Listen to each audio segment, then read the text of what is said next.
I saw the movie Weapons, and if you know you haven't seen it and you don't want to spoil for you, now is the time for you to just leave.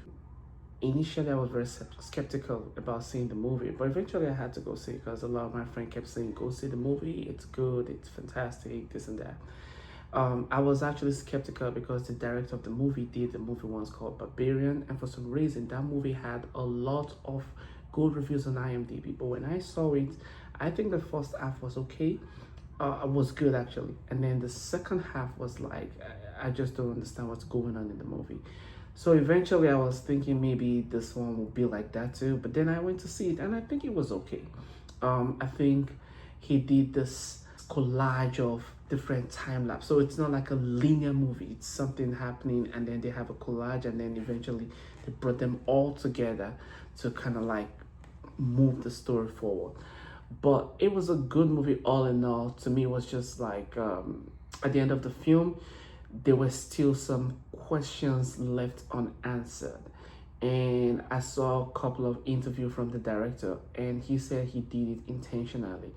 Now, even though he's doing it intentionally, is it really helping the story? Because I might as well be a filmmaker and say, okay, I'm just gonna leave so many, questions left unanswered, but and not even do anything to it.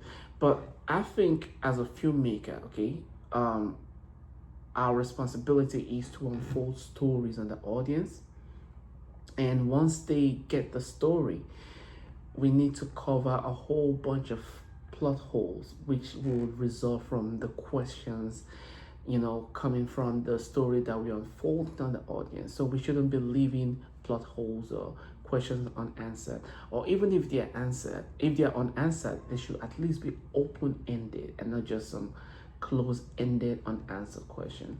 So for me, that was the main thing about that movie Weapons. I think it was a good movie. I think the beginning of it was very grappling, because they had this kid that was narrating the story about what happened within the community and how it was unattended to, or how the whole mystery wasn't resolved.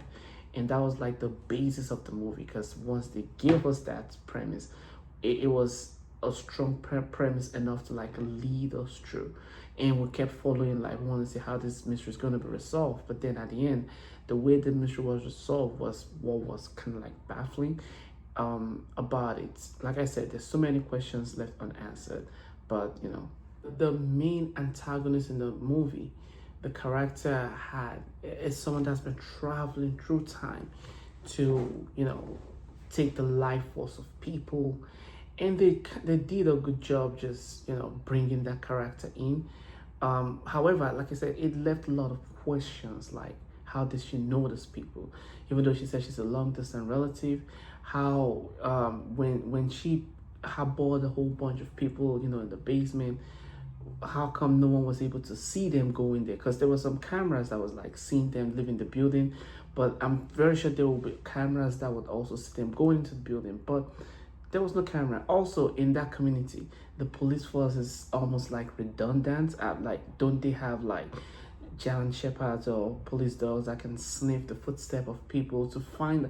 But for me, these are just questions I was thinking about. You don't have to think about the same questions, but as a filmmaker, you want to cover this plot hole. In fact, you could use a simple dialogue. Maybe you could say, "Oh, all the German shepherds were sick, and that's why I did not use it," and that answers that questions, ultimately. But for me, it's just questions, potential questions that will come up on the mind of the audience. Just try and answer those questions. It could be a single line, it could be anything. Like there's this character, the homeless dude. I think his plot hole was the most covered one, because I had some questions regarding him, why he's doing some things, but the fact that he's a junkie sort of like just answered that question to me, because a junkie will do anything. So that kind of like explains his behavior. Other than that, every other person, like the main antagonist in the movie, kept the little child alive, and I kept asking, like, why would you keep him alive and create that suspicion whereby he's the only one left in the classroom? By the way, spoilers alert, please. Yeah, we're gonna spoil the movie for you. If you know you haven't seen it and you don't want to spoil for you, now is the time for you to just leave. Okay, this movie is gonna be spoiled thoroughly because we're trying to analyze it, for the most part. All in all, I will rate the movie a 7 out of 10. For storyline, for beginning, for its very strong beginning, for character, for doing some things. I'll take the 3 points away, for all those unanswered questions. Um, I would recommend that you go see it and see it with an open mind. You want to see it for yourself and make your own value judgment, not just based on what people are saying. And also, once you've seen it, I'd like you to come back and post your comments about your thoughts on the movie, and also what would you rate the movie out of 10.